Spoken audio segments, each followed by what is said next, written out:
अच्छा, अब हम जो स्टार्ट करेंगे न्यू एक्सरसाइज चैप्टर नंबर 3 की यूनिट नंबर 3 वेक्टर्स की, वो है हमारे पास 3.5। Exercise number 3.5। सही है। इस एक्सरसाइज के अंदर 3.5 के अंदर भी हमारे पास दो वेक्टर्स होंगे और वो आपस में मल्टीप्लाई होंगे, दो वेक्टर्स का प्रोडक्ट ही होगा। सही है।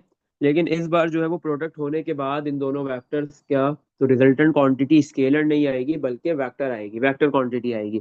तो जब भी आपके पास कोई भी दो वेक्टर्स है उनको आप मल्टीप्लाई कर रहे हो, सही है, प्रोडक्ट कर रहे हो, रिजल्टेंट में मतलब प्रोडक्ट होने के बाद जो आंसर आ रहा है, रिजल्ट आ रहा है, वो अगर वेक्टर क्वांटिटी आ रही है तो फिर वो कहलाता है क्रॉस प्रोडक्ट या फिर वेक्टर प्रोडक्ट।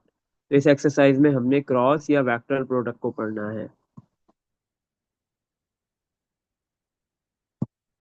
सही है। when two vectors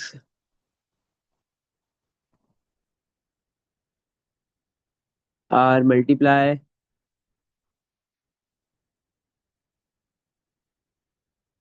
and their resultant quantity is vector। दो वेक्टर्स है, आपने उनको मल्टीप्लाई किया, उसकी रिजल्टेंट क्वांटिटी वेक्टर आ रही है, then it is said to be then it is said to be cross product और वेक्टर प्रोडक्ट। सही है, या तो इसको आप वेक्टर कह लो या फिर क्रॉस प्रोडक्ट कह लो।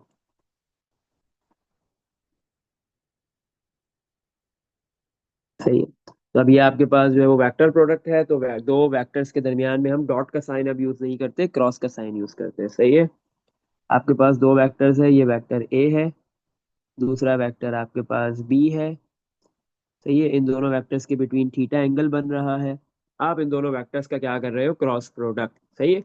ए क्रॉस बी तो किसके इक्वल आता है, इसका क्या फॉर्मूला है, ए क्रॉस बी बराबर होता है magnitude of A multiply magnitude of B sine theta.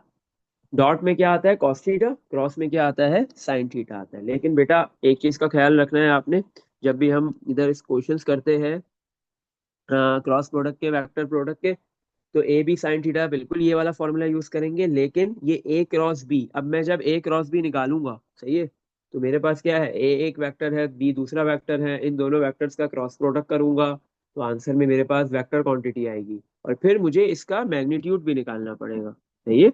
हाँ, तो आपके पास फॉर्मूला क्या है, A cross B, A cross B का मैग्नीट्यूड किसके बराबर है, ए बी साइन थीटा। आपने फिजिक्स के अंदर पढ़ा होगा कि ए क्रॉस बी बराबर होता है ए बी साइन थीटा के। सही है। अगर लेफ्ट साइड पे वेक्टर होता है, ए क्रॉस बी है, तो राइट साइड पे भी वेक्टर होना चाहिए। राइट साइड पे ए बी साइन थीटा तो नहीं आ सकता, क्योंकि ए क्या है, मैग्नीट्यूड ऑफ वेक्टर ए है, B magnitude of vector B है, theta angle between vector A and B है। तो ये सारे स्केलर क्वांटिटीज हैं, स्केलर क्वांटिटीज मल्टीप्लाई हो रही है तो स्केलर आंसर आ रहा है। तो राइट, अगर लेफ्ट पे वेक्टर है तो राइट पे भी वेक्टर होना चाहिए। तो फिर आप यहाँ पे क्या लिखते हो, डायरेक्शन लिखते थे, यूनिट वेक्टर यू, या कोई भी यूनिट वेक्टर लिखते थे। तो अगर लेफ्ट पे वेक्टर है, लेफ्ट पे डायरेक्शन है, तो राइट पे भी वेक्टर होनी चाहिए, मैग्नीट्यूड के साथ डायरेक्शन आना चाहिए। सही है। तो अब हम यहाँ पे क्या करेंगे, यही सिमिलर फॉर्मूला यूज करेंगे ए बी साइन थीटा का, लेकिन लेफ्ट पे भी हम ए क्रॉस बी का क्या निकालेंगे, ए क्रॉस बी वेक्टर आ जाएगा, फिर उसका मैग्नीट्यूड निकालेंगे। सही है। तो ए क्रॉस बी वेक्टर का मैग्नीट्यूड किसके इक्वल होता है, ए बी साइन थीटा, और ए क्रॉस बी वेक्टर जो इक्वल होता है वो ए बी साइन थीटा और मल्टीप्लाई उसकी डायरेक्शन यूनिट वेक्टर यू या यूनिट वेक्टर एन, कुछ भी आ सकता है। सही है। अच्छा, थीटा क्या है, where theta is called angle between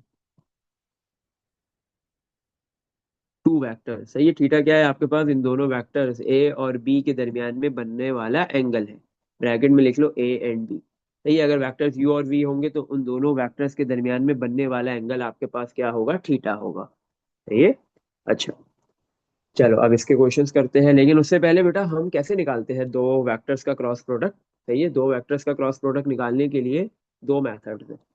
अच्छा, अब हमने ये पढ़ा था डॉट प्रोडक्ट के अंदर के, जब दो सेम यूनिट वेक्टर्स है, आई आई जे जे के, उनका अगर डॉट प्रोडक्ट लेते हैं तो वन आता है, और डिफरेंट यूनिट वेक्टर्स का अगर डॉट प्रोडक्ट लेते थे तो जीरो आता था। I dot I, sorry I dot J, या जे डॉट के, या आई डॉट के, ये जीरो होता था। लेकिन यहाँ पे क्या होता है, अगर आपके पास दो सेम वेक्टर्स है जैसे आई और आई, जे और जे, के और के,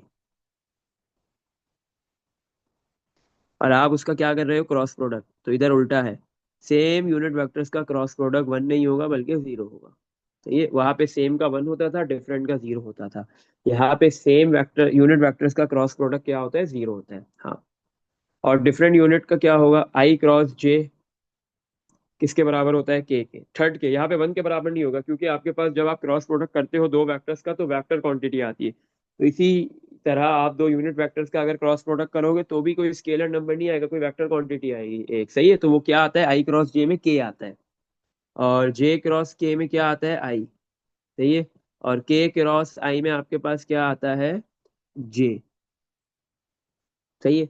अगर हम इधर क्या, हमने ये चीज पढ़ी है कि एक, हाँ हमें ये बात पता है कि कम्यूटेटिव लॉ जो होता है किसमें, क्रॉस प्रोडक्ट का, commutative law for cross product वो इक्वल होता है A cross B, B cross A के इक्वल नहीं होता, सही है।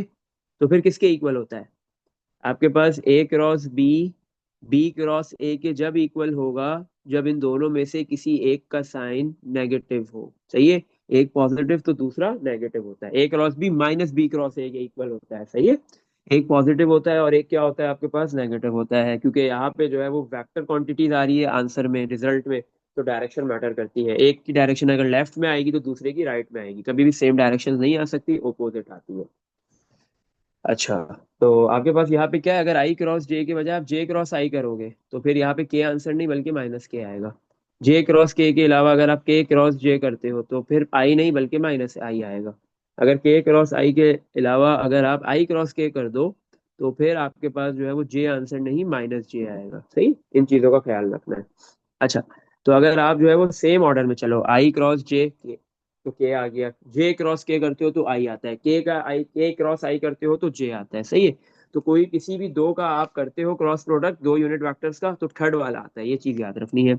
ये प्लस कब आता है और माइनस कब आता है उसके लिए आसान एक रूल भी बना सकते हो। जैसे मैंने लिख दिया आई, जे और के, सही है। अगर आप आई से जे की तरफ जा रहे हो, सही है। हम्म, ये काम करते हैं, हाँ आई जे के इधर रख देते हैं।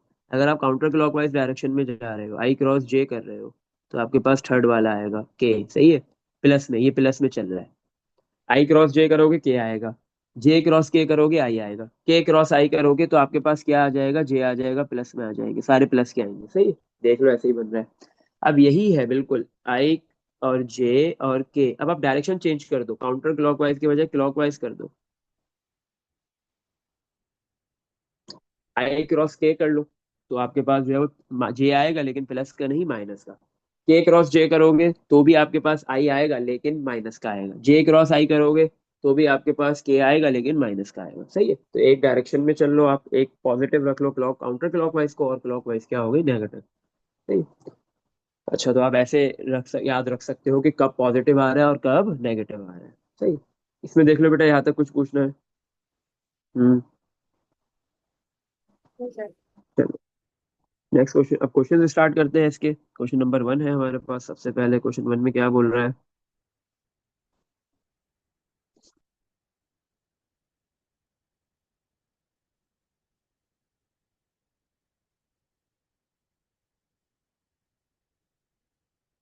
अच्छा, क्वेश्चन नंबर वन में क्या है, find A cross B and B cross A. आपको ए क्रॉस बी भी निकालना है और बी क्रॉस ए भी निकालना है। अच्छा, अब ये बी क्रॉस ए निकालते कैसे हैं, बी ए क्रॉस बी कैसे निकालेंगे। उसके लिए आपको दो वेक्टर्स की नीड है, सही है, अगर ए क्रॉस बी निकालने को बोल रहा है और साथ में आपको दो वेक्टर्स भी दे रहा है। अच्छा, पार्ट टू में करवा रहा हूँ, वन आप करना, दो पार्ट से इसके। पार्ट टू में आपको ए वेक्टर गिवन दिया हुआ है -2i +5j -3k, और सेकंड वेक्टर बी भी गिवन है, बी क्या है आपके पास, 3i +2j +k, सही है। ए वाला वेक्टर है आपके पास -2i +5j -3k, बी वाला वेक्टर है 3i + 2j +k, सही है। अच्छा, दो वेक्टर्स ए बी गिवन है, पहले बोल रहा है ए क्रॉस बी निकालो, और फिर बोल रहा है बी क्रॉस ए निकालो, दोनों चीजें फाइंड करनी है। अच्छा, तो जब भी आप दो वेक्टर्स के दरमियान, जब आपके पास दो वेक्टर्स गिवन हो और आपको दोनों के दरमियान में क्रॉस प्रोडक्ट निकालना होता है, तो आप सिंपली क्या करते हो, डिटर्मिनेंट्स बना के करते हो। सही, आप 3 बाय 3 का डिटर्मिनेंट बना लेते हो। दो मेथड है, इसमें से ये वाला मेथड आसान होता है। दूसरा मेथड वही है कि ए वाले वेक्टर को बी वाले वेक्टर से मल्टीप्लाई करो। जब आप मल्टीप्लाई करने जाओगे तो आपको पता है कि ए वाले वेक्टर का पहले आई कंपोनेंट बी वाले वेक्टर के आई से मल्टीप्लाई होगा, फिर जे से होगा, फिर के से होगा। इसी तरह जे वाला, ए वाला जो वेक्टर है उसका जे कंपोनेंट पहले आई से मल्टीप्लाई, फिर जे से और फिर के से। इसी तरह फिर जो है वो ए वाले वेक्टर का जो आपके पास के वाला कंपोनेंट है वो पहले आई से, फिर जे से और फिर के से। सही है ना, सिंपल जो होता है। और आपको पता है कि आई क्रॉस आई जीरो हो जाएगा, आई क्रॉस जे आपको पता है क्या होता है क्या नहीं होता। लेकिन ये वाला जो मेथड है इसमें आपको कुछ करने की जरूरत ही नहीं है, बस बहुत आसान मेथड है डिटर्मिनेंट वाला। उसमें आपको ये कि आई क्रॉस जे है तो के लिखना है, और क्या आ रहा है क्या नहीं आ रहा है, प्लस का साइन है माइनस का साइन है, ये सारी चीजें देखनी पड़ेंगी आपको। लेकिन ये जो डिटर्मिनेंट वाला मेथड है इसमें आपको कुछ भी देखने की जरूरत नहीं है, बहुत काम आसान है। शुरू के 2 स्टेप्स है उसको फॉलो करना है, बस काम आसान। कोई भी दो वेक्टर्स का जब भी क्रॉस प्रोडक्ट निकालने को बोलेगा, ए क्रॉस बी बोले या बी क्रॉस ए बोले, इससे फर्क नहीं पड़ता। आपने एक 3 बाय 3 का डिटर्मिनेंट बनाना है, बात खत्म। तो ये फर्स्ट रॉ के अंदर ऑलवेज आई जे के आएंगे। फर्स्ट रॉ के अंदर ऑलवेज आई जे के, बात ही खत्म हो गई। फिक्स्ड हो गया, कोई भी ए क्रॉस बी निकालो या बी क्रॉस ए निकालो, फर्स्ट रॉ के अंदर आई जे के आएगा। सेकंड वेक्टर, सेकंड रॉ में क्या आएगा, जो फर्स्ट वेक्टर है, पहला वेक्टर कौन सा है, ए। तो सेकंड रॉ के अंदर ए वाले वेक्टर के आई जे के कोफिशिएंट्स आएंगे, -2, 5, -3। और थर्ड रॉ में जो सेकंड वेक्टर है उसके आई जे के कोफिशिएंट्स आएंगे, 3, 2 और 1। सही है। और 3 बाय 3 का डिटर्मिनेंट निकालना आपको आता है, आपने चैप्टर 2 के अंदर मैट्रिसेस और डिटर्मिनेंट्स में बहुत पढ़ा है ये। तो इजीली आप जो है इसका डिटर्मिनेंट निकाल लो। यही हम एक्सपेंड कर देते हैं first row accordingly, expanding by R1। Row one को मैं एक्सपेंड कर रहा हूँ, किसी भी रॉ या कॉलम को आप एक्सपेंड कर सकते हो। A cross B equal to, तो पहले फर्स्ट रॉ का एक्सपेंड करें, प्लस का साइन आएगा आई। सही है। हाँ, आई फर्स्ट रो और फर्स्ट कॉलम में है वो डिलीट हो गया, 2 बाय 2 का डिटर्मिनेंट बन गया 5 - 3 2 1। फिर माइनस आता है, फिर सेकंड एलिमेंट जे आ गया, फिर जे जिस रो और कॉलम में है वो कॉलम डिलीट हो गए, तो 4 एलिमेंट्स बचेंगे, -2 -3 3 1। फिर आपके पास प्लस का साइन आएगा और फिर थर्ड एलिमेंट के आ गया। के जिस रो और कॉलम में है, फर्स्ट रो और थर्ड कॉलम में है वो डिलीट हो गए, तो 4 एलिमेंट्स बचेंगे, -2 5 3 2। सही है? तो A cross B, I copy, 5 × 1 2 by 2 का डिटरमिनेंट कैसे निकालते हैं, क्रॉस प्रोडक्ट करते हैं। पहले A D, A multiply D होता है, फिर बीच में माइनस, और बी और सी मल्टीप्लाई हो जाता है। 5 × 1 5 माइनस, -3 × 2 तो माइनस माइनस प्लस, 3 × 2 = 6 हो गया। माइनस जे, -2 × 1 -2 minus, -3 × 3 minus minus plus, 3 × 3 9 plus के, -2 × 2 -4 माइनस 5 × 3 15। तो 5 + 6 11 आई आ गया, -2 + 9 7 हो गया, -7 J, plus -4 -15 -19 plus minus -19 K। तो ए क्रॉस बी वाला वेक्टर आपने फाइंड कर लिया। सही है। इसी तरह अब हम बी क्रॉस ए निकालेंगे, बस क्या फर्क होगा, बी क्रॉस ए में यही डिटर्मिनेंट के मेथड से निकालेंगे। 3 बाय 3 का डिटर्मिनेंट बनेगा, फर्स्ट रॉ में आई जे के आ गया, सेकंड रॉ में पहले वेक्टर के कोफिशिएंट्स आएंगे। अब पहला वेक्टर ए नहीं है, बी है। बी क्रॉस ए में फर्स्ट वेक्टर कौन सा है, बी। तो अब आपके पास बी के कोफिशिएंट्स आएंगे, 3 2 1। तो ये बी वाले वेक्टर में जो आई जे के कोफिशिएंट्स है वो आ गए, 3 2 1। और सेकंड रॉ के अंदर आपके पास जो सेकंड वेक्टर है ए है, तो उसके कोफिशिएंट्स आ जाएंगे आई जे के, -2 5 -3। सही है। अच्छा, अब आप इसका भी जो है वो एक्सपेंड कर दो फर्स्ट रॉ से, फर्स्ट रॉ को एक्सपेंड कर दो, एक्सपेंडिंग बाय रॉ वन। तो B cross A equal to, पहले प्लस आई, 2 बाय 2 का डिटर्मिनेंट बन जाएगा। I first row first column में है, डिलीट 2 1 -2 -3। फिर माइनस आता है, माइनस सेकंड एलिमेंट जे, फिर 2 बाय 2 का डिटर्मिनेंट बन गया। तो आपके पास जो है वो यहाँ पे जे फर्स्ट रॉ और थर्ड कॉलम सेकंड कॉलम में है, तो first raw second column delete, 4 element बचे, 3 1 -2 -3। फिर प्लस के फर्स्ट रॉ और थर्ड कॉलम में है, डिलीट हो गया। फर्स्ट और थर्ड कॉलम चार एलिमेंट्स बचे, 3 2 -2 5। आई क्रॉस मल्टीप्लाई होगा, 2 × -3 -6 -1 × -2 -+2 -j 3 × -3 -9 -1 × -2 तो +2 प्लस के 3 × 2 15 माइनस 2 × -2 -4 आ गया, माइनस माइनस +4 हो गया ये।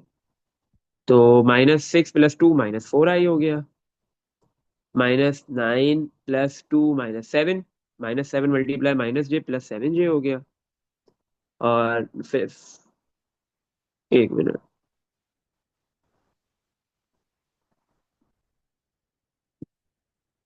एक मिनट, ये जो है वो आई की वैल्यू चेंज कैसे आ सकती है? आई आई आई आई, अच्छा मैंने ये गलत लिख दिया आई में। हाँ, अच्छा आई जो है वो फर्स्ट रो फर्स्ट कॉलम में, जब first row first column delete होगी तो चार एलिमेंट्स कौन से बचेंगे? 2 1 5 -3। सही है। तो 2 × -3 -6 -1 × 5 5। तो -6 -5 कितना हो गया? -11 आई +7 j और 15 + 4 + 19 के। सही है। तो आपके पास, आपने बी क्रॉस ए भी फाइंड कर लिया। अब आप अगर ए क्रॉस बी से इसको मैच करो तो दोनों सेम नहीं है। ए क्रॉस बी और बी क्रॉस ए कभी भी इक्वल नहीं आ सकते। हाँ, उसमें आई जे के कोफिशिएंट सेम होंगे लेकिन उनके साइंस डिफरेंट होंगे। सही है ना, क्योंकि हमने पढ़ा है ए क्रॉस बी बराबर होता है बी क्रॉस ए के, जब एक पॉजिटिव हो और दूसरा नेगेटिव हो, दोनों की डायरेक्शन डिफरेंट होती है। तो इसीलिए आप देख लो, दोनों वेक्टर्स में ए क्रॉस बी और बी क्रॉस ए में आई के कोफिशिएंट के साइन डिफरेंट है, जे के कोफिशिएंट का साइन भी डिफरेंट है, और के कोफिशिएंट का साइन भी डिफरेंट है। तो दोनों वेक्टर्स में तीनों के जो है वो कोफिशिएंट्स के साइन जो है वो डिफरेंट डिफरेंट होंगे, एक जगह प्लस तो दूसरी जगह माइनस होगा। इसमें देख लो बेटा, कुछ पूछना है क्वेश्चन नंबर 1 के अंदर? तो इस तरीके से आप दो वेक्टर्स के दरमियान में क्रॉस प्रोडक्ट डिटर्मिनेंट की मदद से फाइंड कर सकते हो, डिटर्मिनेंट वाले मेथड से फाइंड कर सकते हो, ये आसान। इसमें देख लो, कुछ भी पूछना है बेटा? हम्म। चलो नेक्स्ट क्वेश्चन करते हैं। अच्छा, पार्ट जो B2 है, सेकंड पार्ट है, वो आपने करना है। क्वेश्चन नंबर 1 का पार्ट 2 वो आपने करना है, वो आपके लिए सही है, वो होमवर्क है। सॉरी, पार्ट 2 किया है ना हमने? हाँ, हमने कौन सा पार्ट 2 किया है ना अभी, तो पार्ट 1 आपने करना है। पार्ट 1 आपका होमवर्क है। बिल्कुल ऐसे ही होगा। सही है। आप आपको इधर जो है वो ए क्रॉस बी भी निकालना है पार्ट 1 में, और बी क्रॉस ए भी निकालना है, और दो वेक्टर्स आपके पास गिवन है। आ जाओ। अब क्वेश्चन नंबर 2 में भी यही काम करना है और कुछ नहीं है, वो भी आप करोगे, वो भी होमवर्क है आपका। सही है। क्या बोल रहा है क्वेश्चन नंबर 2? बोल रहा है वेरीफाई दैट, वेरीफाई करो ए क्रॉस बी इक्वल आएगा -b क्रॉस ए के। आप ए क्रॉस बी निकालोगे, और फिर ए क्रॉस बी निकालोगे, और फिर बी क्रॉस ए निकालोगे। सही है। दोनों आप निकालोगे, ए क्रॉस बी भी और बी क्रॉस ए भी। ए भी गिवन है आपके पास, बी वेक्टर भी गिवन है, दोनों वेक्टर्स गिवन है। सही है। आपने ए क्रॉस बी निकाल लिया, बी क्रॉस ए निकाल लिया। अच्छा, फिर क्या करोगे? बी क्रॉस ए जब आ जाएगा, राइट हैंड साइड जब आंसर आ जाएगी, तो आप बी क्रॉस ए जब जो वेक्टर आएगा उसके हर एक कंपोनेंट से, आई वाले, जे वाले, के वाले कंपोनेंट से माइनस का साइन कॉमन लोगे। सही है। माइनस का साइन जैसे ही कॉमन लोगे, बाहर निकालोगे, तो ए क्रॉस बी और बी क्रॉस ए का आंसर बिल्कुल सेम हो जाएगा। लेकिन एक जगह साइन प्लस होगा बाहर कॉमन, और एक जगह साइन माइनस आएगा कॉमन का। सही है। तो आप जैसे ही माइनस कॉमन लोगे तो आपके पास ये चीज बिल्कुल एग्जैक्टली प्रूव हो जाएगी। सही। इसमें देख लो बेटा, कुछ पूछना है, ये भी आपने करना है, होमवर्क है। हम्म।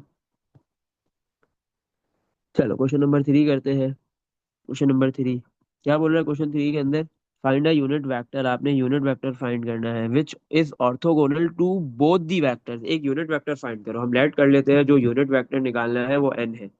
आपने यूनिट वेक्टर n फाइंड करना है विच इज ऑर्थोगोनल। ऑर्थोगोनल का क्या मतलब होता है? परपेंडिक्यूलर। क्या है? ऑर्थोगोनल।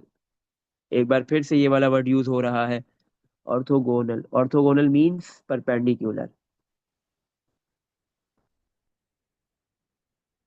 अच्छा भाई। अच्छा, आपको ये बात पता है कि आपके पास जब भी दो वेक्टर्स का आप क्रॉस प्रोडक्ट करते हो, ए क्रॉस बी किसके इक्वल होता है? A B sine theta. सही है। तो अगर आपके पास, आपको मैक्सिमम दो वेक्टर्स का क्रॉस प्रोडक्ट का आंसर दो वेक्टर्स का क्रॉस प्रोडक्ट का रिजल्टेंट रिजल्ट मैक्सिमम चाहिए। तो उसके लिए आंसर क्या होना चाहिए, इसके लिए एंगल कितना होना चाहिए बोथ वेक्टर्स के बिटवीन, ए और बी वेक्टर्स के दरमियान में एंगल कितना होना चाहिए, A B sine theta. Theta की वैल्यू अगर 90 पुट करोगे तो साइन 90 होता है 1। तो 1 मल्टीप्लाई ए बी आएगा। तो जब आपके पास दो वेक्टर्स के दरमियान में 90 डिग्री एंगल बन रहा है तो उनके क्रॉस प्रोडक्ट का आंसर मैक्सिमम आता है। सही है, तो इधर यही तो बोल रहा है। ऑर्थोगोनल, ऑर्थोगोनल का मतलब परपेंडिकुलर, परपेंडिकुलर का मतलब 90 डिग्री एंगल बन रहा है दो वेक्टर्स के दरमियान में। और वो दो वेक्टर्स आपको गिवन दे दिए। सही है, आपके पास दो वेक्टर्स गिवन दिए हुए। एक ए क्या है, I-2j प्लस 3k, और दूसरा वेक्टर बी गिवन है 3I-2j प्लस के। ये दो वेक्टर्स गिवन दे दिए आपको। सही है, बोले एक यूनिट वेक्टर निकालो, एक यूनिट वेक्टर निकालना है जो इन दोनों वेक्टर के क्या है, ऑर्थोगोनल है, मतलब इन दोनों वेक्टर का परपेंडिकुलर है। तो कैसे निकलेगा यूनिट वेक्टर, आपको पता है यूनिट वेक्टर का क्या फॉर्मूला होता है, वेक्टर डिवाइड बाय मैग्नीट्यूड।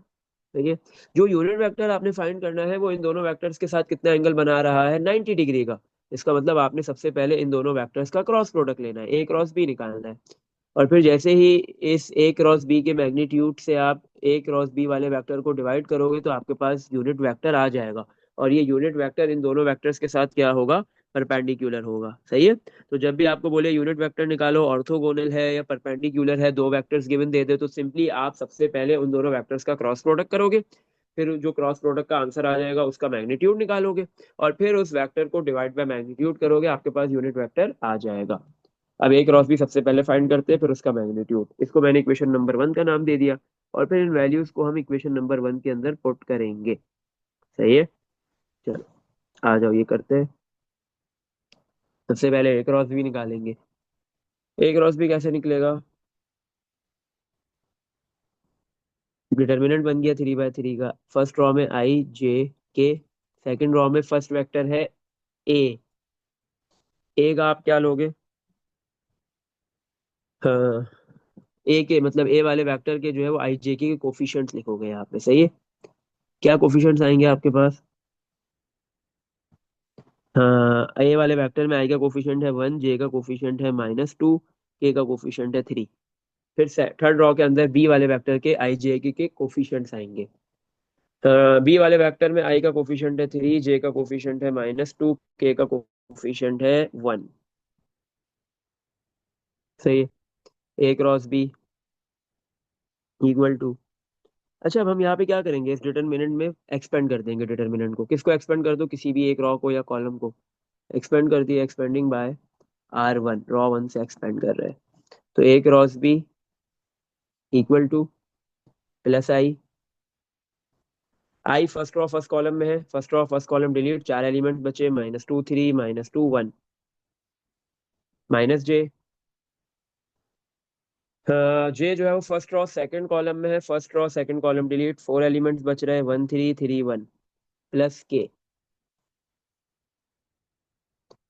सही है, आपके पास जो ये के है फर्स्ट रॉ और थर्ड कॉलम में है, first raw third column delete, four elements बचे 1 -2 3 -2।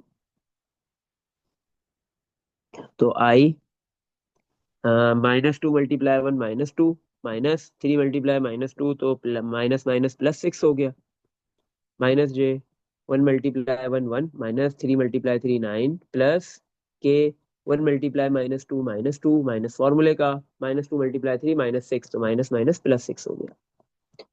तो -2 + 4 -2 + 6 4i हो गया ये। 1 -9 -8 -8 मल्टीप्लाई -j तो +8j, -2 + 6 4 +4k। तो ये आपने ए क्रॉस बी वाला वेक्टर फाइंड कर लिया। अब इस वेक्टर का आप क्या निकालोगे, मैग्नीट्यूड। ए क्रॉस बी वेक्टर का आप क्या निकालोगे, मैग्नीट्यूड। सही है, कैसे निकालेंगे, स्क्वायर रूट आई वाले कंपोनेंट का स्क्वायर प्लस जे वाले कंपोनेंट का स्क्वायर प्लस के वाले कंपोनेंट का स्क्वायर। स्क्वायर रूट 4 का स्क्वायर 16 प्लस 8 का स्क्वायर 64 प्लस के वाला जो कंपोनेंट है उसका भी 4 वैल्यू है। सही है, 4 का स्क्वायर 16। तो बेटा आपके पास ये क्या हो जाएगा, ऐड कर लो इनको, 64 + 16 + 16, और डायरेक्ट रूट भी निकाल लो, 96 आ गया, 96 का रूट लिया 4 √6 आ गया, 4√6। सही है। तो आपके पास ए क्रॉस बी वेक्टर भी निकाल लिया आपने और ए क्रॉस बी वेक्टर का मैग्नीट्यूड भी निकाल लिया। इन दोनों वैल्यूज को आप इक्वेशन नंबर 1 में पुट कर दोगे। इक्वेशन 1 में क्या है, यूनिट वेक्टर एन, आपने नाम यूनिट वेक्टर रखा हुआ है एन, कोई और नाम रखना चाहते हो रख सकते हो, कोई मसले की बात नहीं है। तो क्या था, किसके बराबर था, A cross B, vector A cross B आ गया 4i + 8j + 4k divide by magnitude of A cross B, कितना है 4√6। अब अच्छा ऊपर से कुछ कॉमन आ रहा है, यस बिल्कुल कॉमन आ रहा है। 4 कॉमन आ गया, न्यूमिनेटर से क्या बचा, i + 2j + और डिवाइड में 4√6।